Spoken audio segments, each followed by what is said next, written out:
السلام علیکم ورحمۃ اللہ وبرکاتہ۔ آج ہم انشاءاللہ نعمتوں کے زوال سے بچنے کے لیے دعاؤں کے بارے میں بات کریں گے۔ حقیقت یہ کہ ہمارے پاس جو کچھ بھی ہے سب اللہ سبحانہ وتعالیٰ ہی کی طرف سے ہے۔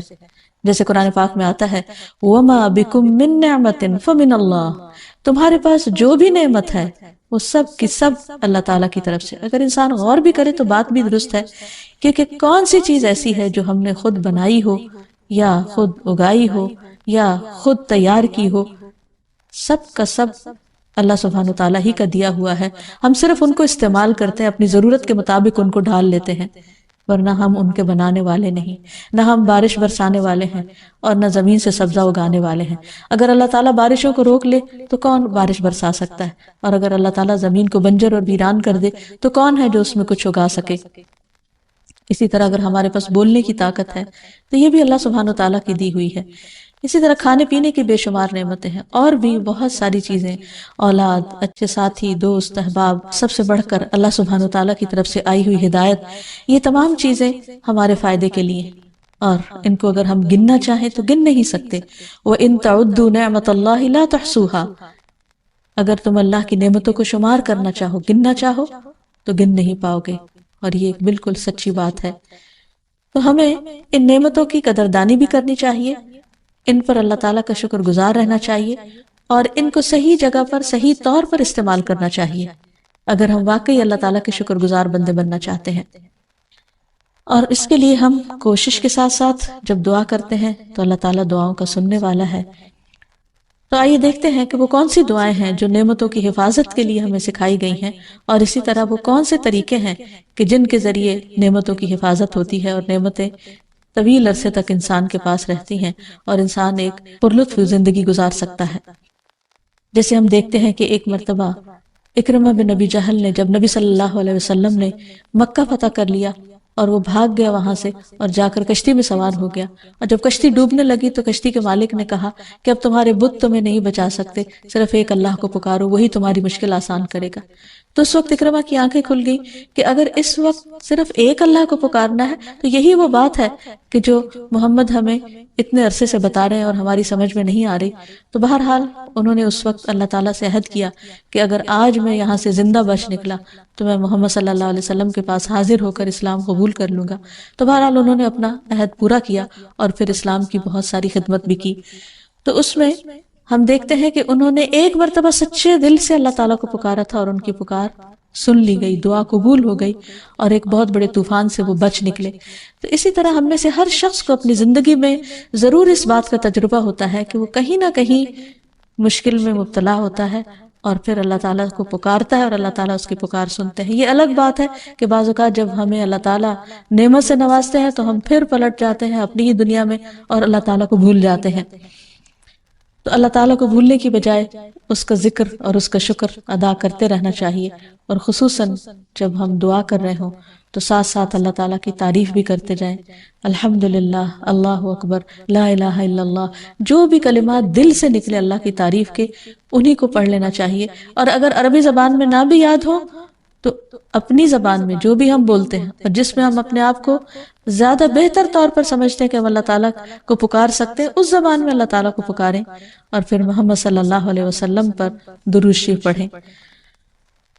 تو انشاءاللہ اللہ سبحانہ وتعالیٰ دعائیں سنے گا۔ جہاں تک نعمتوں کے زوال کا تعلق ہے، یعنی نعمتوں کے ختم ہو جانے کا تعلق ہے، تو یہ دراصل انسان کا ایک امتحان بھی ہے اور اس کے ساتھ ساتھ بعض اوقات عذاب بھی۔ جہاں تک یہ اللہ تعالیٰ کی طرف سے بندے کے لیے آزمائش ہے تو اس بارے میں رسول اللہ صلی اللہ علیہ وسلم نے فرمایا، اللہ تعالیٰ فرماتا ہے، جب میں کسی مومن بندے کی محبوب چیز دنیا والوں میں سے اٹھا لیتا ہوں پھر وہ ثواب کی نیت سے صبر کرتا ہے تو اس کا بدلہ جنت ہے۔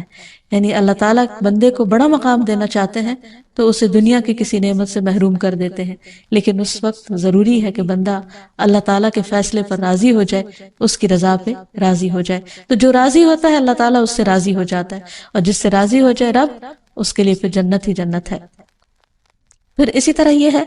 کہ بعض اوقات انسان کو ملنے والی نعمتیں جب لے لی جاتی ہیں تو وہ اس کے گناہوں کا کفارہ بن جاتی ہیں، کیونکہ بعض اوقات ہم اللہ تعالیٰ کی نعمتیں پا کر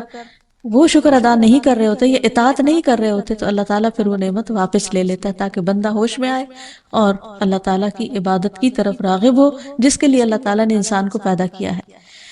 پھر اسی طرح یہ ہے کہ بعض آزمائشوں پر صبر بہت بڑے اجر کا باعث بنتا ہے جو عام طور پر انسان نہیں کر سکتا یا عام طور پر اتنا بڑا اجر حاصل نہیں کر سکتا۔ رسول اللہ صلی اللہ علیہ وسلم سے طاعون کے متعلق پوچھا گیا تو آپ نے بتایا کہ یہ ایک عذاب تھا جو اللہ جس پر چاہتا تھا بھیج دیتا تھا، لیکن اس امت کے مسلمانوں پر اللہ نے اسے رحمت بنا دیا۔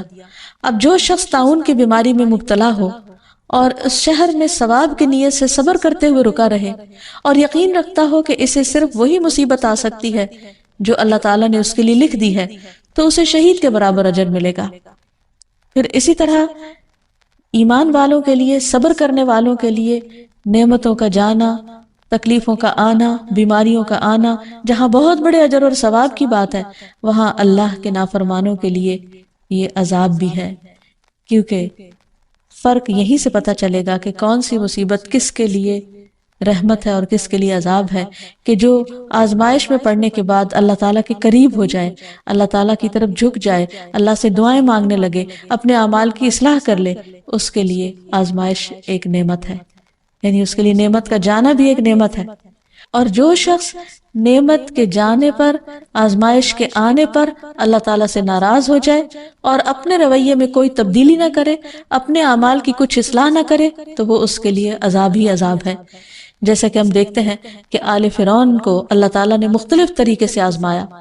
ارشاد باری تعالیٰ ہے وَلَقَدْ أَخَذْنَا آلَ فِرْعَوْنَ بِالسِّنِينَ وَنَقْصٍ مِّنَ الثَّمَرَاتِ لَعَلَّهُمْ يَذَّكَّرُونَ۔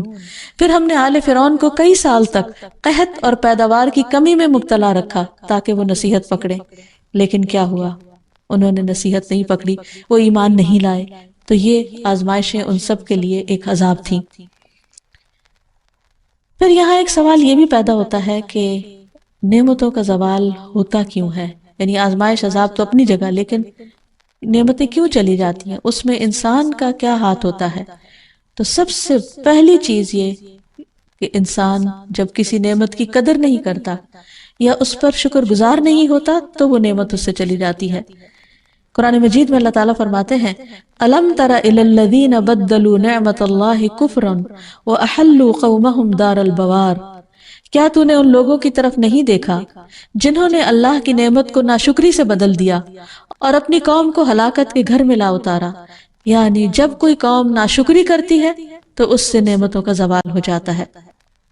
ایک اور جگہ پر بھی آتا ہے وَضَرَبَ اللَّهُ مَثَلًا قَرْيَةً كَانَتْ آمِنَةً مُطْمَئِنَّةً يَأْتِيهَا رِزْقُهَا رَغَدًا مِّن كُلِّ مَكَانٍ فَكَفَرَتْ بِأَنْعُمِ اللَّهِ فَأَذَاقَهَا اللَّهُ لِبَاسَ الْجُوعِ وَالْخَوْفِ بِمَا كَانُوا يَصْنَعُونَ۔ اور اللہ نے ایک بستی کی مثال بیان کی جو اطمینان والی تھی، اس کے پاس اس کا رزق کھلا ہر جگہ سے آتا تھا، تو اس نے اللہ کی نعمتوں کی ناشکری کی تو اللہ نے اسے بھوک اور خوف کا لباس پہنا دیا اس کے بدلے جو وہ کیا کرتے تھے۔ پھر اسی طرح غرور اور تکبر نعمتوں کے زوال کا سبب بنتا ہے، اور تکبر کہتے ہیں حق بات کا انکار کرنا، اپنے آپ کو بڑی چیز سمجھنا اور صحیح بات کو نہ ماننا۔ ایک شخص نبی صلی اللہ علیہ وسلم کی موجودگی میں بائیں ہاتھ سے کھانا کھا رہا تھا تو آپ نے اس کو منع کیا اور کہا کہ دائیں ہاتھ سے کھاؤ، تو اس نے کہا میں دائیں سے نہیں کھا سکتا، تو آپ نے فرمایا تم کبھی نہ کھا سکو، اور وہ مرتے دم تک پھر اپنا دایاں ہاتھ اوپر نہیں اٹھا سکتا تھا۔ تو اس سے یہ پتہ چلتا ہے کہ بعض اوقات انسان جب اللہ اور اس کے رسول صلی اللہ علیہ وسلم کی کسی بات کو واضح طور پر ماننے سے انکار کر دیتا ہے تو اس پر بھی انسان کا امتحان ہو جاتا ہے۔ پھر اسی طرح نعمتوں کی نسبت اپنی طرف کرنا کہ ہم یہ سب کچھ اپنی محنت سے کر رہے ہیں اور ہماری کوشش ہے، اور اللہ سبحانہ وتعالیٰ کا شکر ادا نہ کرنا۔ اس سلسلے میں ہم دیکھتے ہیں کہ قارون ہے، قارون کو اللہ نے بہت کچھ دے رکھا تھا، لیکن وہ اسے اللہ کی رحمت یا اللہ کا انعام نہیں سمجھتا تھا۔ قال انما اوتیتہ علی علم عندی، کہ یہ سب کچھ تو مجھے اس علم کی بدولت ملا ہے جو مجھے حاصل ہے، یہ تو میرا اپنا کمال ہے، میری اپنی محنت ہے۔ پھر کیا ہوا؟ فخسفنا به وبداره الارض، ہم نے اس کو اور اس کے گھر کو زمین میں دھسا دیا۔ فما كان له من فئة ينصرونه من دون الله وما كان من المنتصرين، تو ہم نے اسے اور اس کے گھر کو زمین میں دھسا دیا، پھر نہ اس کے لیے کوئی جماعت تھی جو اللہ کے مقابلے میں اس کی کوئی مدد کرتی، اور نہ وہ اپنا بچاؤ کرنے والوں میں سے تھا۔ پھر اسی طرح نعمتوں کے زوال کا ایک سبب نعمتوں کو غیر اللہ کی طرف منسوب کرنا، یعنی دوسروں کو اس کا سبب بتانا اور اللہ تعالیٰ سے دھیان ہٹ جانا اور اللہ کو یاد نہ کرنا اور اس کا شکر ادا نہ کرنا۔ اسی طرح نعمت کو استعمال نہ کرنا، وہ بھی نعمت میں کمی کر دیتا ہے۔ قرآن مجید میں آتا ہے وَيْلٌ لِكُلِّ هُمَزَةٍ لُمَزَةٍ الَّذِي جَمَعَ مَالًا وَعَدَّدَهُ يَحْسَبُ أَنَّ مَالَهُ أَخْلَدَهُ۔ بڑی ہلاکت ہے بہت تانا دینے والے اور بہت عیب لگانے والے کے لیے وہ جس نے مال جمع کیا اور اسے گن گن کر رکھا، وہ گمان کرتا ہے کہ بے شک اس کا مال اسے ہمیشہ زندہ رکھے گا، یعنی مال کی وجہ سے اس کی شہرت ہوگی۔ تو جب ایک انسان کو اللہ مال دیتا ہے تو اس کے لیے لازم ہے کہ وہ اس کو اپنی ذات پر بھی خرچ کرے، اپنے گھر والوں پر بھی کرے، اور غریبوں، مسکینوں، یتیموں وغیرہ کا حصہ بھی اس میں سے نکالے۔ لیکن اگر انسان صرف اس کو بڑھاتا ہی چلا جائے اور کسی کا بھی حق نہ دے تو پھر اللہ سبحانہ وتعالیٰ اس میں کمی فرما دیتے ہیں۔ حضرت اسماء بنت ابی بکر کی روایت ہے، وہ کہتی ہے کہ مجھے رسول اللہ صلی اللہ علیہ وسلم نے فرمایا، خرچ کرو یا تھوڑا تھوڑا کر کے خرچ کرتی رہو، گن گن کر نہ رکھو ورنہ اللہ بھی گن گن کر دے گا، یعنی جو تمہیں اللہ دیتا ہے اس میں سے دوسروں کا حصہ بھی نکالتی رہو۔ اسی طرح ایک اور روایت سے بھی پتہ چلتا ہے کہ جو لوگ اللہ کے راستے میں خرچ نہیں کرتے ان کے مال کس طرح ضائع ہو جاتے ہیں۔ ابو درداء کہتے ہیں کہ رسول اللہ صلی اللہ علیہ وسلم نے فرمایا، جب بھی سورج طلوع ہوتا ہے تو اس کے دونوں پہلوؤں میں 2 فرشتے بھیجے جاتے ہیں جو یہ منادی کرتے ہیں، اور اس منادی کو 2 بوجھوں یعنی جن و انس کے علاوہ تمام اہل زمین سنتے ہیں کہ اے لوگو اپنے رب کی طرف آؤ، کیونکہ وہ تھوڑا جو کافی ہو جائے اس زیادہ سے بہتر ہے جو غفلت میں ڈال دے۔ اسی طرح جب بھی سورج غروب ہوتا ہے تو اس کے دونوں پہلوؤں میں 2 فرشتے بھیجے جاتے ہیں جو آواز لگاتے ہیں، منادی کرتے ہیں، اور اس منادی کو بھی 2 بوجھوں کے علاوہ تمام اہل زمین سنتے ہیں کہ اے اللہ خرچ کرنے والے کو اس کا نعم البدل عطا فرما، اور اے اللہ روک کر رکھنے والے کے مال کو ہلاک کر دے۔ تو اس سے یہ پتہ چلتا ہے کہ جو بندہ خرچ نہیں کرتا اس کا مال ضائع ہو جاتا ہے، اور جو دیتا ہے اس کے لیے وعدہ ہے کہ اللہ تعالیٰ اس کو اس کا بہترین نعم البدل اور عطا فرمائے گا۔ پھر اسی طرح لوگوں کی ضرورتیں پوری نہ کرنا، پھر اسی طرح بخل کرنا، کنجوسی سے کام لینا، جیسے قرآن مجید میں باغ والوں کا قصہ بیان کیا گیا کہ انہوں نے بخل کا فیصلہ کیا اور کہا کہ ہم آج اپنا باغ جب کاٹیں گے اس کا پھل لیں گے تو کسی بھی مسکین کو کچھ نہیں دیں گے، کسی اور کے اوپر ہم خرچ نہیں کریں گے۔ تو ہوا کیا کہ وہ صبح صبح اندھیرے میں اپنے گھر سے نکلے تاکہ جا کے باغ کا پھل اتار لیں، لیکن وہاں جب گئے تو باغ جلا پڑا تھا اور وہ پریشان ہو کر رہ گئے کہ یہ کیا ہوا، کیا ہم راستہ بھول گئے ہیں، کہیں اور آ نکلے ہیں؟ لیکن حقیقت یہ ہے کہ اللہ سبحانہ وتعالیٰ نے ان کو اس بخل کی سزا دی تھی اور ان سے نعمت واپس لے لی۔ پھر اسی طرح لوگوں کو دیتے ہوئے تنگ پڑنا کہ یہ کیوں مانگتے ہیں یا کیوں لیتے ہیں ان سے۔ عبداللہ بن عمر کہتے ہیں کہ رسول اللہ صلی اللہ علیہ وسلم نے فرمایا، اللہ تعالیٰ کے پاس لوگوں کے لیے نعمتیں ہیں، وہ انہیں ان کے پاس اس وقت تک باقی اور ثابت رکھتا ہے جب تک کہ وہ مسلمانوں کی حاجات پوری کرنے میں لگے رہتے ہیں اور ان سے تنگ نہیں ہوتے، اور جب وہ ان سے تنگ ہو جاتے ہیں تو اللہ تعالیٰ وہ انہیں دوسرے لوگوں کی طرف منتقل کر دیتا ہے، یعنی وہی نعمتیں دوسروں کو مل جاتی اور وہ دوسروں کے ہاتھوں ان کو خرچ کرواتا ہے۔ پھر اسی طرح سرکشی کرنے والی قومیں، سرکشی کرنے والے افراد، اللہ سبحانہ وتعالیٰ ان سے بھی نعمتیں لے لیتا ہے۔ پھر گناہ اور نافرمانی کے کام نعمتوں کے زوال کا سبب بنتے ہیں۔ پھر اسی طرح انسانوں کے بعض کھلم کھلا گناہ جو ہیں وہ انسانوں کے لیے قحط سالی کا باعث بنتے ہیں، ایسی بیماریوں کا سبب بنتے ہیں جو پہلی قوموں میں نہ تھی۔ تو اس لیے نعمت کو برقرار رکھنے کے لیے بہت ضروری ہے کہ نمبر 1 اللہ تعالیٰ کا شکر ادا کیا جائے، کیونکہ اللہ تعالیٰ کا وعدہ ہے لَإِن شَكَرْتُمْ لَأَزِيدَنَّكُمْ، اگر تم نے شکر ادا کیا تو میں اپنی نعمت تمہیں اور زیادہ عطا کروں گا۔ پھر اسی طرح نیک اعمال کرنا، اللہ تعالیٰ کو راضی رکھنا، جیسے اللہ تعالیٰ فرماتے ہیں اعملوا آل داود شکرا وقلیل من عبادی الشکور، اے داؤد کے گھر والو شکر ادا کرنے کے لیے عمل کرو اور بہت تھوڑے میرے بندوں میں سے شکر گزار ہیں، یعنی اللہ نے نعمتیں تو بہت سو کو دے رکھی ہیں لیکن شکر گزار لوگ کم ہیں۔ اور شکر گزاری کیا ہے کہ دل سے بھی انسان راضی ہو، زبان سے بھی اچھی بات نکالے اور عمل بھی اس کا اللہ تعالیٰ کی مرضی کے مطابق ہو۔ پھر والدین کے ساتھ نیکی اور صلہ رحمی کرنا، یہ بھی مال میں اضافے کا ذریعہ بنتا ہے۔ رسول اللہ صلی اللہ علیہ وسلم نے فرمایا، جس شخص کو یہ بات پسند ہو کہ اس کی عمر میں برکت اور رزق میں اضافہ ہو جائے، اسے چاہیے کہ اپنے والدین کے ساتھ نیکی کرے اور صلہ رحمی کیا کرے۔ پھر اسی طرح مال کو خرچ کرنا، کیونکہ خرچ کرنے سے مال مزید بڑھ جاتا ہے۔ اللہ تعالیٰ فرماتے ہیں، من ذا الذی یقرض اللہ قرضا حسنا فیضاعفہ لہ اضعافا کثیرا واللہ یقبض ویبسط والیہ ترجعون۔ کون ہے جو اللہ تعالیٰ کو قرض حسنہ دے تو اللہ اسے کئی گنا بڑھا کر زیادہ عطا کرے، اور اللہ ہی لوگوں کا رزق تنگ اور کشادہ کرتا ہے، اور تمہیں اسی کی طرف لوٹ کر جانا ہے۔ یعنی جو لوگ اللہ کے راستے میں اپنا مال خرچ کرتے ہیں، اللہ تعالیٰ ان کے مال میں کمی نہیں آنے دیتا، ان کے لیے رزق کے اور دروازے کھول دیتا ہے اور کئی گنا پہلے سے بھی زیادہ عطا کرتا ہے۔ نعمتوں کی حفاظت کے لیے ضروری ہے کہ انسان جہاں عملی تدابیر اختیار کرے وہاں اللہ تعالیٰ سے خوب دعا بھی کرے، اور اس سلسلے میں سب سے پہلے وہ دعا جو حضرت سلیمان علیہ السلام نے مانگی کہ رب اوزعنی ان اشکر نعمتک التی انعمت علی وعلی والدی وان اعمل صالحا ترضاہ وادخلنی برحمتک فی عبادک الصالحین۔ اے میرے رب، مجھے توفیق دے کہ میں تیری نعمت کا شکر ادا کروں جو تو نے مجھ پر اور میرے ماں باپ پر کی ہے، اور یہ کہ میں نیک عمل کروں جسے تو پسند کر لے، تو راضی ہو جائے، اور اپنی رحمت سے مجھے اپنے نیک بندوں میں شامل کر لے۔ تو اس لیے شکر کا ادا کرنا صرف ضروری نہیں بلکہ اس کی نیت، ارادہ اور اللہ تعالیٰ سے اس کی توفیق مانگنا بھی ضروری ہے، کیونکہ جب تک اللہ تعالیٰ توفیق نہ دے انسان شکر بھی ادا نہیں کر سکتا۔ پھر اسی طرح ایک اور بہت خوبصورت دعا ہے جو نبی صلی اللہ علیہ وسلم نے ہمیں سکھائی، اللہم انی اعوذ بک من زوال نعمتک وتحول عافیتک وفجاءۃ نقمتک وجمیع سخطک۔ اے اللہ، میں تیری پناہ چاہتا ہوں اس بات سے کہ تیری کوئی نعمت چھن جائے